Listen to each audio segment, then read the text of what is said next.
Hello guys, welcome back. स्वागत है आप सभी का इस नई वीडियो में। और आपके लिए प्रस्तुत है सेंसस ऑफ इंडिया यानी भारत की जनगणना 2011 के जो जनगणना के आंकड़े हैं उसका पार्ट टू। अगर दोस्तों आपने इसका पार्ट वन नहीं देखा है, इसका मतलब है कि इसका पार्ट टू वन आ चुका है, पार्ट वन आ चुका है। अगर आपने वो नहीं देखा है तो प्लीज पहले आप जाके उसे देखें, क्योंकि यहाँ पर जो कुछ ऐसे टर्मिनोलॉजी है, कुछ शब्द हैं जैसे जनसंख्या घनत्व, डिकेडल ग्रोथ रेट, ठीक है, और जो एनुअल ग्रोथ रेट है वो आपको वहां पर मैंने समझाए हुए हैं। पहले टर्मिनोलॉजी मैंने समझाई हुई है क्लियर करके अच्छे से। अब जाके मैं आपको आंकड़े देने वाला हूँ। इसके बाद इसका एक और पार्ट आएगा, यहाँ पर मैं इसके कुछ इंपॉर्टेंट फैक्ट बताने वाला हूँ आपको जनगणना से रिलेटेड 2011 की।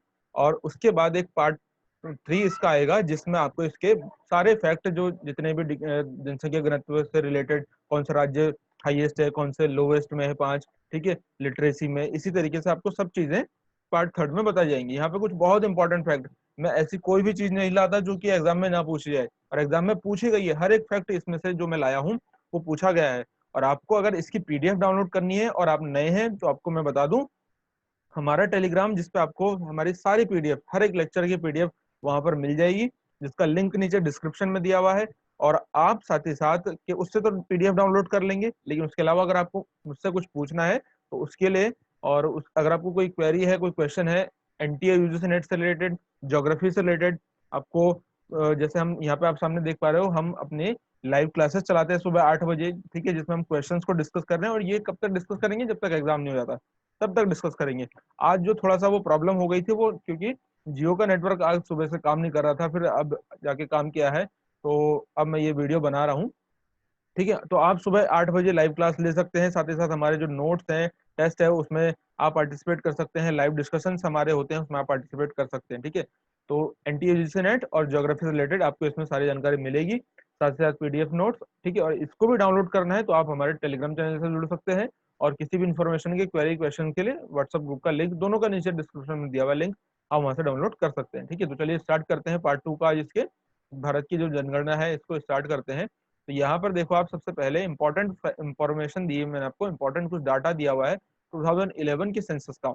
आपको केवल डाटा याद नहीं करना है। यहाँ पे मैंने कुछ ब्रैकेट्स में यहाँ पे चीजें लिखी हुई है, ये क्या शो कर रही हैं, मैं भी आपको बताता हूँ कैसे करके आप इनसे फायदा उठाओगे। सबसे पहली बात, तो भारत की जो जनगणना है जब 2011 की हुई थी, उससे कितने पॉपुलेशन भारत की निकल के आई थी, कितनी जनसंख्या थी? ठीक है, तो इसकी टोटल जो पॉपुलेशन थी, अब आपको होगी टोटल पॉपुलेशन याद करने की जरूरत है, पूछा गया है एग्जाम में। अगर आप देखोगे प्रीवियस ईयर के क्वेश्चन पेपर को, तो प्रीवियस ईयर में टोटल पॉपुलेशन तक, इतना लेवल तक वो चले गए हैं, ठीक है, कि वो टोटल पॉपुलेशन तक उन्होंने पूछ ली है। तो टोटल पॉपुलेशन कितनी है? 1 अरब 21 करोड़ 8 लाख 54 हजार 977, ये टोटल पॉपुलेशन है इंडिया की। ठीक है, 2011 के आंकड़ों के अनुसार। अब तो बहुत बढ़ गई है, ठीक है, आप तो जानते ही हैं इंडिया की पॉपुलेशन कितनी स्पीड से बढ़ती है। तो इस टोटल पॉपुलेशन में मेल पॉपुलेशन कितनी है, यानी कि जो पुरुष है उनकी जनसंख्या कितनी है? 51.47% इस टोटल पॉपुलेशन में मेल है, यानी कि पुरुष है। और इस टोटल पॉपुलेशन में 48.53% कौन है? फीमेल है। ठीक है, इतना बात समझ में आ गई। अब नेक्स्ट अगर हम बात करें तो इंडिया के पास जो है पूरे विश्व की कितनी पॉपुलेशन है? तो पूरे विश्व की इंडिया के पास 17.5% यानी कि 17.5% पॉपुलेशन पूरे वर्ल्ड की इंडिया में निवास करती है। और पूरे इंडिया का टोटल भारत के पास, पूरे वर्ल्ड का भारत के पास कितना एरिया है, क्षेत्रफल कितना है? तो 2% है, 2-2.5% है। और पॉपुलेशन देखोगे तो 17.5%। देखो कितना बड़ा डिफरेंस है नहीं? यानी कि जो पर्टिकुलर एरिया है, उस पर्टिकुलर एरिया में यहाँ पे जनसंख्या घनत्व ज्यादा होगा। या फिर इसका दूसरा एस्पेक्ट दे सकते हो कि जो अगर व्यक्ति है उनको कम क्षेत्रफल यहाँ पे मिलेगा, क्योंकि पॉपुलेशन बहुत ज्यादा है, इसलिए पॉपुलेशन ज्यादा है तो उसको कम कम एरिया में वो डिवाइड होगा। और एनुअल ग्रोथ रेट अगर हम बात करें तो यानी कि वार्षिक जो वृद्धि दर है पूरे एक वर्ष में, एनुअल ग्रोथ रेट का मतलब होता है एक वर्ष में कितनी वृद्धि हुई है जनसंख्या में। तो भारत की जो 2011 की जनगणना के अनुसार जनसंख्या वृद्धि दर है वो कितनी? 1.64%। ठीक है, लेकिन 2001 में कितनी थी? तो 1.94%। इसका मतलब है जनसंख्या की जो वार्षिक वृद्धि दर है वो, यानी एनुअल ग्रोथ रेट है, वो घटी है।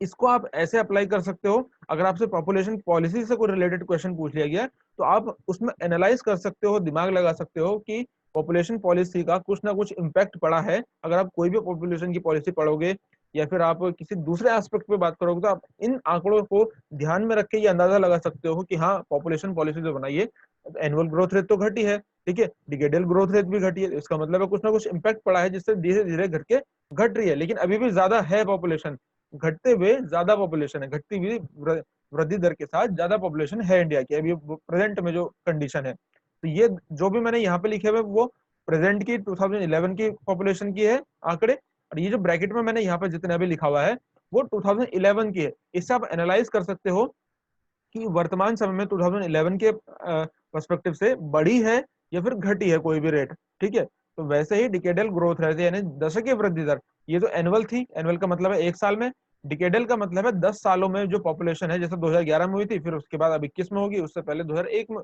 हुई थी। तो डिकेडल 10 सालों के अंतर पे जो ग्रोथ रेट होती है वो भारत की वर्तमान समय में यानी कि 2011 के अनुसार 17.7% है, 17.7%। अगर हम बात करें 2001 की तो 21.54% थी, 21.54% थी, यानी कि ये भी घटी है। तो घट रही है पॉपुलेशन धीरे धीरे, लेकिन अभी भी ज्यादा है, घट रही है पॉपुलेशन की जो ग्रोथ रेट है वो घटी हुई है। लेकिन यहाँ पे एक अपवाद है, नागालैंड की जो पॉपुलेशन है वो माइनस में चली गई, ठीक है, यानी कि घटने के बजाय बढ़ने की बजाय वहां पर घट गई पॉपुलेशन, माइनस माइनस 0.6% वहां की पॉपुलेशन ग्रोथ रेट हो गई, यानी कि माइनस में चली गई, घटने लग गई पॉपुलेशन वहां की। आज अगर 100 थे, 100 पॉपुलेशन, मान लो कि अगर वहां पे नागालैंड में 100 थे 2000 में, 2001 में पॉपुलेशन, तो 2000 कितने 2011 में जाकर के माइनस 0.6 से वो पॉपुलेशन घटने लग गई, ठीक है। और पॉपुलेशन डेंसिटी की अगर हम बात करें, ये सारे जो एस्पेक्ट है ना, population density, growth rate, annual growth rate, ये सारा मैंने प्रीवियस जो इसका पार्ट 1 था उसमें डिस्कस किया हुआ है। अगर आपने नहीं देखा है तो प्लीज पहले उसे देख लो, आपको अच्छे से समझ में आएगा पॉपुलेशन डेंसिटी क्या है। तो यानी कि जनसंख्या घनत्व एक पर्टिकुलर एरिया में, ठीक है, एक स्क्वायर किलोमीटर एरिया में कितने लोग निवास करते हैं उसे पॉपुलेशन डेंसिटी कहते हैं। तो 2011 में कितनी थी, 382 प्रति वर्ग किलोमीटर व्यक्ति, ठीक है, यानी 382 लोग एक पर्टिकुलर किलोमीटर स्क्वायर में रहते हैं, ठीक है। पॉपुलेशन कितने कितने कौन से ईयर के हिसाब से, 2011 के हिसाब से। और 2021 के, सॉरी 2001 के हिसाब से अगर देखें तो 325 थी, यानी कि पॉपुलेशन डेंसिटी बढ़ गई है।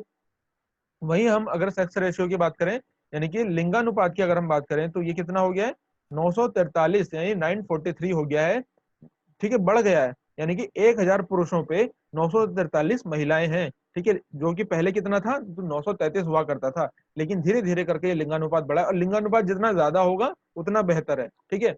933 था, 933 से बढ़ गया है। यानी कि जो अगर हम बात करें तो महिलाओं के संदर्भ में जो बात होती है, उनकी बेहतरी के लिए जो नियम कानून बनाए जाते हैं उसमें थोड़ा सा इजाफा हुआ है, जिसके चलते आप देख सकते हैं यहाँ पर 933 था पहले, यानी 1000 पुरुषों पे 933 महिलाएं हुआ करती थी। तो वहीं पर अब 2011 में ये आंकड़े सामने आए हैं, और अब हो सकता है, हम ऐसी आशा करते हैं और ऐसा होना चाहिए कि अब जो 2021 के आंकड़े आएंगे उसमें ये आंकड़ा 943 का और ऊपर जाएगा, ठीक है।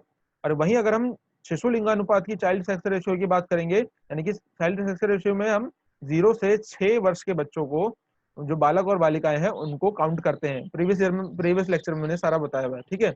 तो 0 से 6 वर्ष के जो शिशु लिंगानुपात है उसमें 1000 बालकों में 918 बालिकाओं की संख्या को काउंट किया गया 2011 में, ठीक है। और उससे पहले इससे ज्यादा था, लेकिन ये घटा है, ये माइनस पॉइंट है भारत की पॉपुलेशन के लिए। हम ऐसा एक्सपेक्टेशन रखेंगे कि अब 2021 में ये आंकड़ा बढ़े, ठीक है। पहले ज्यादा हुआ करता था, लेकिन अब ये घट गया है, ये घट गया है। इसका कारण ये है, इसका कारण आप अगर एग्जाम में पूछा गया तो इससे हो सकता है कि जो पहले ही गर्भ में जो शिशुओं की पहचान कर ली जाती है, उसके कारण जो बालिकाएं होती हैं उनको मार दिया जाता है, इसका कारण हो सकता है, ठीक है। तो अब हम ये ऐसा अनुमान लगा सकते हैं, ऐसा हमें एक्सपेक्टेशन रख सकते हैं कि आंकड़ा बढ़ेगा, ठीक है।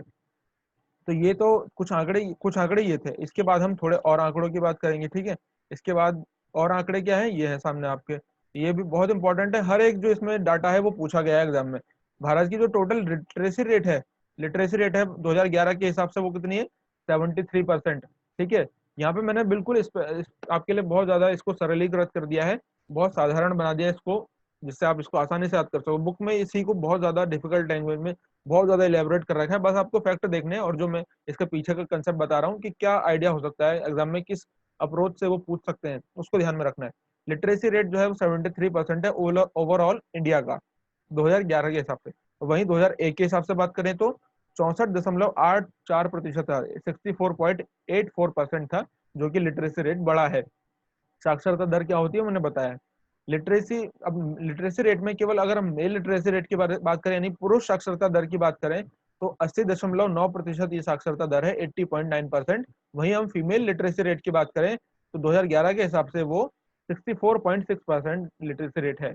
और अगर हम राज्यों में बात करें कि राज्यों में जो मिनिमम लिटरेसी रेट है, ठीक है, ग्रामीण क्षेत्र में कम से कम, ठीक है, न्यूनतम लिटरेसी रेट वाला, न्यूनतम साक्षरता दर वाला जो राज्य है वो कौन है? ग्रामीण क्षेत्र में न्यूनतम साक्षरता दर वाला राज्य आंध्र प्रदेश, ठीक है। आंध्र प्रदेश में ग्रामीण क्षेत्र में 64 पॉइंट साक्षरता दर है, जो कि सबसे कम है, 60.4%, 60.4%। और अगर वहीं हम राज्यों में बात करें कि रूरल एरिया में, राज्यों में, ग्रामीण क्षेत्रों में सबसे ज्यादा मैक्सिमम लिटरेसी रेट कहां पर है? तो वह है केरल में। जाहिर सी बात है केरल में होगी, है ना, क्योंकि केरल में ओवरऑल वैसे ही लिटरेसी रेट ज्यादा है। 93% वहां पे लिटरेसी रेट है रूरल एरिया में, जो कि पूरे भारत में राज्यों में सबसे ज्यादा है। और अगर हम बात करें state wise highest literacy rate की, minimum literacy rate urban area में, मिनिमम लिटरेसी रेट वाला अर्बन एरिया में जो स्टेट है वो कौन है? वह है यूपी। यूपी में जो शहर है, यूपी में शहरों की जो लिटरेसी रेट है, कम से कम शहरों, इससे कम शहरों में लिटरेसी रेट किसी भी राज्य में आपको नहीं देखने को मिलेगी। यूपी में 75.1% यहाँ पे शहरों में लिटरेसी रेट है, जो कि मिनिमम है पूरे इंडिया में। और अगर हम शहरों में मैक्सिमम लिटरेसी रेट की बात करें तो ऐसा कौन सा राज्य है अर्बन एरिया वालों में? तो केरल है। जाहिर सी बात है केरल होगा, 94% है। अब तो वैसे यहाँ की पूर्ण साक्षरता दर, इसको घोषित कर दिया गया है पूर्ण साक्षरता दर वाला राज्य, ठीक है। अब 2021 के आंकड़े आएंगे तो उसमें आपको पता लग जाएगा, ठीक है। वहीं अगर अब हम बात करें कुछ और डाटा की, तो यहाँ पे शेड्यूल कास्ट की जो टोटल पॉपुलेशन है, यानी कि एससी की जो टोटल पॉपुलेशन है 2011 की जनगणना के हिसाब से, वो 16.6% है। वहीं अगर हम बात करें 2011 से, तो 2011 से पॉपुलेशन, एससी की पॉपुलेशन में इंक्रीजमेंट होना शुरू हुआ है। और आप देख सकते हैं 0.4% का इंक्रीज यहाँ पे हुआ है टोटल पॉपुलेशन में एससी की। वहीं अगर हम बात करें शेड्यूल ट्राइब्स की, यानी कि एसटी पॉपुलेशन की, टोटल ओवरऑल पॉपुलेशन में इंडिया की, तो 8.6% ओवरऑल पॉपुलेशन में शेड्यूल्ड ट्राइब की पॉपुलेशन है। सारे डाटा पूछा गया है, ठीक है। और 2011 से इनकी जो पॉपुलेशन है वो 0.4% से बढ़ी है। 2001 की जनगणना का डाटा है। और अगर हम बात करें टोटल अर्बन पॉपुलेशन की, तो इंडिया की टोटल अर्बन पॉपुलेशन 2011 के हिसाब से कितनी है? तो 30.2% है। पूछा गया क्वेश्चन है, सारे पूछे गए क्वेश्चन है। और 2001 में इंडिया की जो अर्बन पॉपुलेशन है वो कितनी थी? तो 27.8%, यानी कि अर्बन पॉपुलेशन बढ़ी है, ग्रामीण जो पॉपुलेशन है, ग्रामीण जनसंख्या है वो धीरे धीरे घट रही है ना, जो कि एक अच्छा संकेत माने जा सकते हैं। किसके लिए? इकोनॉमिक मैन के लिए। अगर एनवायरमेंट के पर्सपेक्टिव से देखें, ये थोड़ा सा नेगेटिव पॉइंट हो सकता है ना। नेगेटिव पॉइंट तब हो जाएगा जब हम पर्यावरण को ध्यान में न रखते हुए, पर्यावरण को ध्यान में न रखते हुए अत्यधिक विदोहन करने लग जाएंगे। ज्यादा से ज्यादा हम जो कंजम्पशन है वो करते हैं बिना एनवायरनमेंट को ध्यान में रखते, तो वो नेगेटिव पॉइंट होता है ना। अगर हम बात करें टोटल रूरल पॉपुलेशन की इंडिया की, तो वो 2011 में 68.8% थी। वहीं अगर हम 2011 एक से बात करें तो 2001 में वो 72.2% थी। इसका मतलब है ग्रामीण जनसंख्या घटी है और अर्बन पॉपुलेशन बढ़ी है, पूछे गए हैं दोनों। इसके बाद है मिनिमम पॉपुलेटेड स्टेट, यानी कि सबसे कम जनसंख्या वाला जो राज्य है वो कौन है? यहाँ पे राज्यों की अगर पूछा जाए तो राज्यों में सबसे कम पॉपुलेशन वाला स्टेट कौन है? तो सिक्किम है। और यूनियन टेरिटरी यानी केंद्र शासित प्रदेशों में अगर पूछा जाए तो अंडमान निकोबार, दादरा नगर हवेली, ठीक है, दमन दीव और लक्षद्वीप। लक्षद्वीप इन सभी से बड़ा, यानी कि अगर इस तरीके से क्रम में आ जाए तो राज्यों में तो सबसे कम कौन है? सिक्किम है। और सिक्किम से भी कम में पॉपुलेशन कहां पर है? अंडमान निकोबार में। और अंडमान निकोबार से भी कम का है? दादरा नगर हवेली में, ठीक है। सॉरी, ये अंडमान निकोबार में, अंडमान निकोबार के बाद दादरा नगर हवेली, दादरा नगर हवेली और दमनदीप, दमनदीप के बाद लक्षद्वीप, ठीक है। यानी कि लक्षद्वीप से ज्यादा कहां पर है पॉपुलेशन? दमनदीप में। दमनदीप से ज्यादा यहाँ पर है, ठीक है, दादरा नगर हवेली में, फिर सिक्किम, फिर अंडमान निकोबार में, और फिर इसके बाद सिक्किम में, ठीक है। इस तरीके से आप इसको याद रख सकते हैं। सिक्किम में सबसे कम राज्यों में पॉपुलेशन है, और केंद्र शासित प्रदेशों में अगर हम बात करें तो सबसे जो कम पॉपुलेशन है वो अंडमान निकोबार वाला स्टेट हो जाता है, ठीक है। तो इस पूरे डाटा को आप याद रखना। और इस पूरे डाटा को आप कहाँ से डाउनलोड कर सकते हो? इस पूरे डाटा को आप डाउनलोड कर सकते हो हमारे टेलीग्राम चैनल से, ठीक है। तो टेलीग्राम चैनल में जाओ, वहां से इसको डाउनलोड करो, और वीडियो अच्छा लगा तो प्लीज लाइक करना, कमेंट करना। और कल सुबह की लाइव क्लास हम आशा करते हैं कि जियो का नेटवर्क अच्छे से काम करे, तो सुबह की लाइव क्लास अच्छे से होगी। ठीक है, इसको याद करना, कोई प्रॉब्लम हो तो पूछ लेना। ठीक है, मिलते हैं नेक्स्ट वीडियो में, तब तक के लिए धन्यवाद।